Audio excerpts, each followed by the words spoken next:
Ok. Então, irmãos, lembra que o anjo falou? 7 semanas estão determinadas e 62 semanas será reedificada a cidade em tempos angustiosos. Não foi isso que ele falou? Então, 7 semanas e depois 62 semanas estão determinadas. Ele falou o seguinte: depois das 62 semanas será morto o ungido. Não foi isso? Então, olha aqui, ó. 62 semanas, se você colocar em anos, baseado em Levítico, que a gente falou que é anos, né? Cada dia um ano, vai dar 434 anos. Se você pegar 444 a.C., mais 49 anos e mais 434 anos, você vai chegar no ano 33 depois de Cristo. Que ano é esse? O ano em que houve a crucificação de Jesus. Será morto ou ungido. Coisa incrível, né? Exatamente o mesmo ano. Pode fazer as contas, né? Jesus nasceu provavelmente ali no ano 4 ou 5 antes de Cristo, é meio esquisito, né? Não temos o ano 0. Saiu do ano 1 antes de Cristo e o ano 1 depois de Cristo. Não tem o ano 0. Faça as continhas lá que você vai chegar nessa mesma quantidade de tempo. Então dá exatamente da saída da carta para edificar Jerusalém até a morte de Jesus no ano 33 depois de Cristo, as 70 semanas, que é o quê? Essa quantidade de tempo aqui, ó, 62 mais 7, 49 semanas. Então nós temos esse período, do ano 444 a.C. até o ano 33 depois de Cristo, onde morreu o ungido. Ficou claro para os irmãos? Aquele versículo? Um só versículo, toda essa história aí, mas tudo exatamente com a mesma quantidade de ano, exatamente igual. Pode fazer a contagem, tá bom? O intervalo entre as 69 semanas e as 70 semanas, né, a gente chama de 70ª semana profética.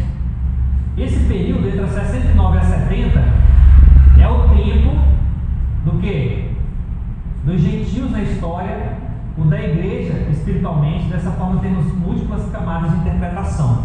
É o que nós vimos aqui a semana passada, que nós falamos sobre as camadas de interpretação. Foi isso? Então, nas camadas de interpretação, nós temos cumprimentos reais, cumprimentos espirituais, cumprimentos espirituais e reais, né? Futuros, passados, cumprimentos que já aconteceram, que vão acontecer. Então, as profecias, elas têm essas camadas. Então, se a gente analisar, a gente chegou lá na semana 69, certo? Que foi a morte do ungido.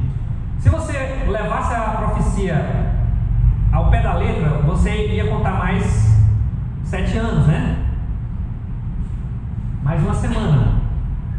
Aí daria o ano 84, né? Mas não aconteceu nada no ano 84. Isso significa que a profecia tem uma projeção para outro futuro e não aquele, na época. Porque a profecia fala que nesse período ia ter um acordo, né? O povo de um príncipe que há de vir, né? Esse príncipe faria uma aliança por 7 anos, que seria para completar as 70 semanas, né? 69 para 70. Então, se não aconteceu isso naquela época, é porque esse período, a profecia não se referia a esse período. Inclusive, a profecia ela fala da seguinte maneira. Vamos abrir aí em Daniel 9. Aqui fala assim, ó, versículo 26. Depois das 62 semanas será morto o ungido. Exatamente nesse período. Pronto, não estará mais. Aí fechou a profecia. Aí ele fala assim, ó, será morto o ungido e fechou, né? E o povo de um príncipe que há de vir destruirá a cidade e o santuário. E o seu fim será um dilúvio. Até o fim haverá guerra e desolações são determinadas. Então ele está dizendo que depois disso aí vai ter guerras, né? Dilúvios de guerras. Quando ele fala dilúvio, quer dizer exércitos, muitas pessoas descendo como água, né? Porque tem várias passagens em Apocalipse, em Daniel, que fala que os exércitos são como água. Quando você olhar, eles descem montanha, sobem montanha, todo mundo junto em forma, é como se fosse uma água dominando, né? Caminho de água. Então é como se fosse dilúvios, né? De exércitos, ou seja, muitos exércitos, muitas pessoas. Até o fim teria esses dilúvios de exército.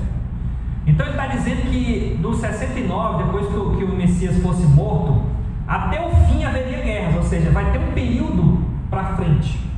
De repente, chegando no fim, por isso o título do estudo, né? Panoramas dos dias do fim. Porque nos dias do fim, aí acontece essa outra parte, ó. Ele fará firme aliança, tipo assim, começa um outro assunto, né? Ele fará firme aliança. Ele quem? Ele não falaram aqui que é o povo de um príncipe que há de vir, ou seja, ele não era naquela época, ele iria vir depois. Então o que aconteceu? O povo destruiu a cidade na época que Jesus morreu, certo? Destruiu Jerusalém. Jesus predisse isso em Mateus 24. A cidade foi devastada. Aí ele fala o seguinte: esse povo é o povo de um príncipe que ainda vai vir depois. Não era naquela época. Deu para entender? Aí quando ele fala assim, esse príncipe fará a grande aliança. Por quê? Porque é o príncipe que veio depois. Ou seja, o príncipe que ainda vai vir. Não aconteceu. Certo? Aí ele diz o seguinte: nesse período que ainda vai vir, essas 70 semanas foram suspensas, porque ele diz assim, que quando ele vier, o príncipe que vai vir, quando ele vier, ele vai fazer uma aliança por 7 anos, que aí completa as 70 semanas. Então dá para mim entender que na semana 69 parou, esperando o príncipe que vai vir. Quando ele vier, ele faz uma semana, que é as 70 semanas, a última semana, né? Deu para entender? Então ficou claro aí, né? Nesse período, o que aconteceu? Aconteceu o quê? O que Jesus fala de tempo dos gentios. Os gentios pisarão a cidade, né? E também aconteceu o tempo da igreja, que a igreja são os gentios convertidos, que veio para os seus, mas os seus não o receberam.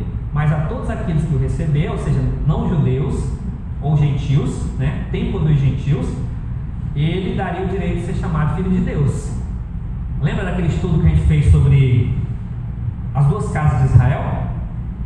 Você se tornou filho de Deus, ou seja, casa de Israel também. Então a profecia pode te atingir, né?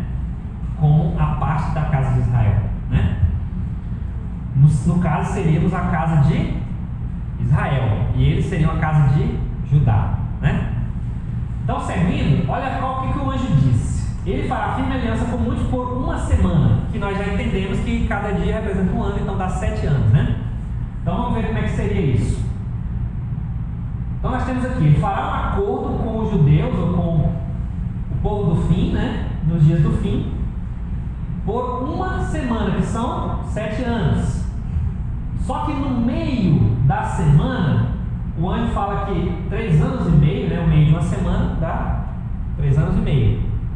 Ele vai romper o acordo, maculará o templo e perseguirá o povo, né? Pode se entender como judeus, né? Pode se entender o povo da época, que ele perseguirá, ou seja, aqueles que são a favor de Cristo, ou do ungido, e aquele que é contra Cristo, ou o anticristo, o contrário, né? Vai perseguir. E aí, ó, mais 3 anos e meio para completar a semana, né? Porque 3 anos e meio mais 3 anos e meio dá 7 anos, né? Então, completando esse período, nesse período aqui é tranquilo, mas nesse período aqui é perseguição, né? Aí o que acontece depois? Encerrando esse período, volta o Messias, porque fala lá que, olha o que fala: fará cessar o sacrifício, a oferta de manjares, sobre a asa da abominação. Aqui no hebraico é shikuts, significa ídolo, ou coisa detestável, abominável, alguma coisa que será tipo uma estátua, ou algo assim, né?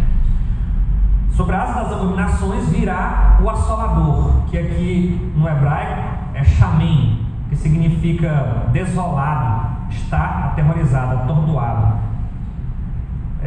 desolado, abandonado, ou seja, aquele que torna em destruição. Imagina uma bomba atômica explodindo. Depois da bomba atômica, ali é assolado, ou seja, tudo está queimado, retorcido e em cinzas. É mais ou menos assim, certo?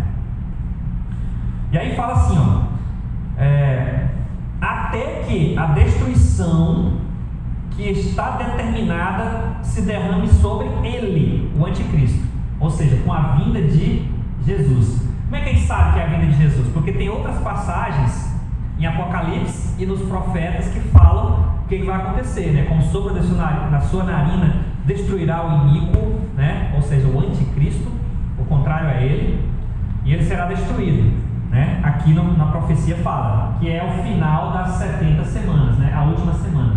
Então aqui ficou claro a última semana o que acontece? Já aconteceu isso aí, irmãos? Só para fazer um teste. Ainda não, né? Graças a Deus. Porque às vezes tem irmão que vai falar assim, mas não aconteceu ainda, né? Vamos lá. Aí, dando sequência, agora a gente vai aprofundar mais sobre essa parte do fim, né? A gente falou até hoje, na quinta-feira passada, sobre os reinos anteriores, né? Babilônia, Medo-Persa, né? Nós vimos também a Grécia, vimos Roma, e agora nós vamos entrar nos pés da estátua, né? Que é os reinos do fim, nesse panorama, né? Então aqui nós temos uma imagem mais ou menos do que vai acontecer. É o período digamos assim, o período inter-semanas, né? Semana 69, semana 70, nesse período, olha o que Jesus disse com relação aos judeus: cairão ao fio da espada e serão levados cativos para todas as nações. O que aconteceu com os judeus no ano 70? Foram destruídos, né, pelo Império Romano e foram levados para vários países, fugiram, né? Alguns foram levados cativos, igual foi como no tempo de Nabucodonosor. Várias riquezas foram levadas para Roma, foram levadas de navio, de carruagens, né? Temos imagens lá em Roma, nos arcos do triunfo, né? Nos arcos romanos, as imagens de soldados carregando a pintura em alto relevo na pedra, carregando o menorá, carregando outras peças do templo, peças de ouro, né? Nós temos lá isso escrito na história, comprovando que aconteceu esse fato, né? E os judeus foram espalhados, né? Então ele diz assim, ó: até que o tempo dos gentios se completa e Jerusalém será pisada por eles. Do ano 70 até hoje, 2019, nós estamos aqui no dia 8 de agosto de 2019, desde o ano 70 até 2019, 8 de agosto, nós temos muitos gentios visitando Jerusalém, que são as caravanas de várias nações visitando, né? Se você quiser ir, é só marcar um encontro, vai lá. Ou seja, Jerusalém seria pisada pelos gentios. Pisada quer dizer, não teria o seu próprio domínio, seria visitada pelos gentios até hoje, né? Então hoje Jerusalém não é completamente de Israel. Existe uma luta contra os ditos palestinos, né? Então os judeus tentando dominar a cidade inteira, né? Para que Jerusalém seja uma cidade capital de Jerusalém, e não é considerada como capital, ela é uma capital internacional, ou seja, é uma capital de vários povos, árabes, judeus, né? Então nós temos lá divididos em muros, construções cercadas por arame, nós temos as guerras, uma cidade muito vigiada. Então a cidade onde tem os gentios pisando o tempo todo, ou seja, povos não judeus, né? Por isso que o lugar da mesquita é dominada pelo... Exatamente, pelos árabes, né? Muçulmanos. Então é um barril de pólvora, né, lá. Seguindo aqui, irmãos, olha aqui Jerusalém hoje, ó, tá vendo aí? É assim, né? Aqui é a mesquita, né? O domo da rocha, é coberto de ouro, um teto redondo, né? Uma cúpula redonda coberta com camada de ouro grossa. É ouro mesmo. Muito vigiada, né? Tanto pelo exército de Israel, soldados de Israel, quanto pelos árabes. Só que o exército de Israel tem o domínio sobre o local em relação bélico, mas o domínio religioso é muçulmano, certo? Católico e muçulmano, né? Então lá são 3 religiões: são católicos, muçulmanos e judeus, né? Então agora vamos ver agora com relação a Jesus, o que ele disse em Mateus 24, né? Sobre esses fatos aí. Jesus fez um apanhado, né? Compacto dos fatos posteriores aos seus dias, né? Ele, com certeza, ele estudava Daniel, ele sabia o que estava escrito, por isso tem citações de Daniel no que ele falou. Quando ele fala assim: leia o que disses Daniel quando vier o assolador sobre as asas das dominações. Quando ele disse, por quê? Porque ele tinha lido, ele leu Daniel, ele leu e sabia a profecia. Então ele referiu a profecia de Daniel e ainda acrescentou alguns detalhes. Ele deu nova profecia, né? Então diz assim, ó: Jesus fez um apanhado compacto dos fatos posteriores aos seus dias e emitiu profecias que são fundamentais para se compreender o nosso passado, presente e futuro. Esse capítulo de Mateus, que é o Mateus 24, é considerado um capítulo escatológico, ou seja, que trata das coisas futuras, né? E como grande parte das profecias bíblicas possuem algumas camadas de interpretação, não é apenas literal. Com certeza eu digo que não é só literal. Tem camadas literais, espirituais, materiais, né? Tá bom? Aí na sequência, vamos dar alguns exemplos. Nós temos aqui, ó. Exemplo disso é a comparação entre os fatos ocorridos no ano 70, que a gente já falou um pouco, com a queda de Jerusalém, e os acontecimentos futuros relativos ao fim desta era. Então o que tem lá? Tem alguns versículos falando exatamente do que aconteceu em Jerusalém, né? Que os irmãos históricos, das igrejas históricas, que são os batistas, presbiterianos, metodistas, eles interpretam como somente aquela época, cumprimento literal, é o que aconteceu realmente, histórico, aconteceu lá, né? Já os irmãos reformados, os irmãos pentecostais, né? E outras denominações também entendem, né, numa teologia espiritual também, que tem camadas espirituais, e eu digo com certeza que tem, porque nós vemos cumprimento hoje. É impossível nós negarmos os acontecimentos que a gente abre o jornal e lê, está escrito, então é um cumprimento. A gente vai ver aqui alguns exemplos. Então diz assim, ó, a maioria dos sinais são tendências, né? O que é tendências? É aquilo que vai acontecendo tudo de forma que uma hora acontece. Tudo vai dando para acontecer aquilo, vai tendendo para aquilo. Ou seja, faça o que você fizer, você não vai impedir que aconteça. Entendeu? Ou seja, de repente chega alguém lá em Israel e a guerra entre os judeus e os árabes e determina que vai fazer um acordo e parar a guerra por um período. Se acontecer isso, pode ter certeza, é um cumprimento literal. É uma página de jornal. Vai estar lá nos jornais, na internet, né?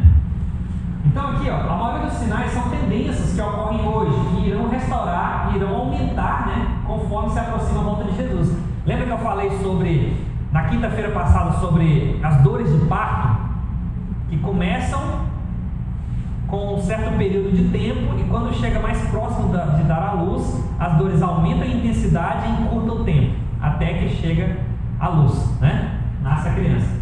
Então ele está falando aqui, ó, vai se aproximando, porque vai aumentando com o passar do tempo e com a aproximação da época, né? Podemos dividir os ensinos aqui em princípio das dores, né?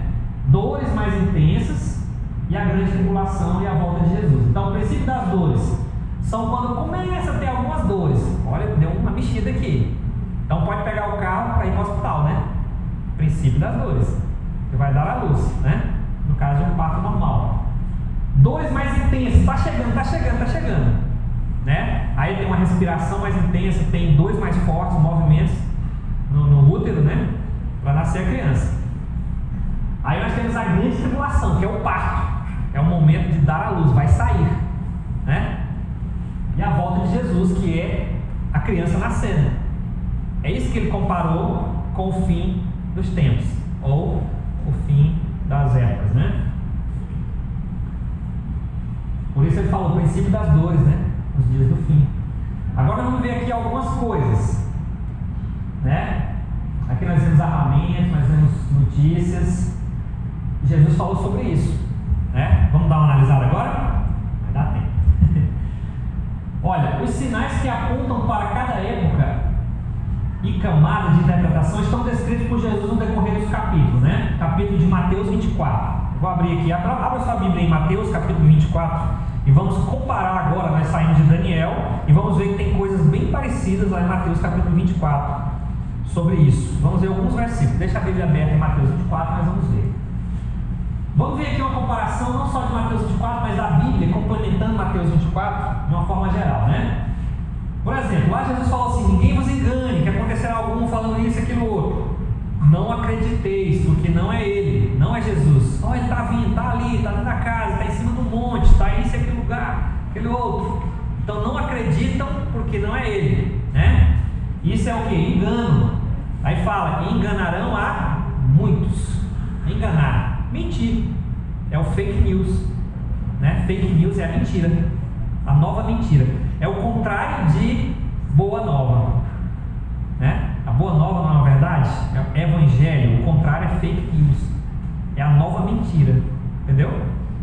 Fake quer dizer mentira, forjada. Então, fake news é o que a gente chama de fofoca, né? É ou fofoca ou mentira, porque fofoca é bem parecido com a mentira, tá bem pertinho, né?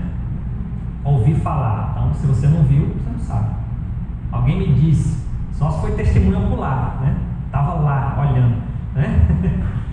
Então olha aqui, o engano operando. Você pode ver lá em 2 Tessalonicenses 2, 7 a 12 a descrição desse engano. Fiquei curioso, bora ver lá. 2 Tessalonicenses 2, 7 a 12 diz assim, ó: com efeito, o mistério da iniquidade, que essa palavra iniquidade é anomia, quer dizer, contrário, normal, tem a ver com o anticristo. O mistério do anticristo, o mistério da inspiração dele, que é a mentira, a iniquidade, o iníquo, né? Esse mistério já opera. O que é o mistério? Você está falando o seguinte, é como se fosse é algo que está escondido e já está acontecendo. Desde a época de Paulo, ele já via isso acontecer aos poucos, misteriosamente. Lembra alguma coisa? Mistério, ocultismo, algo escondido, né?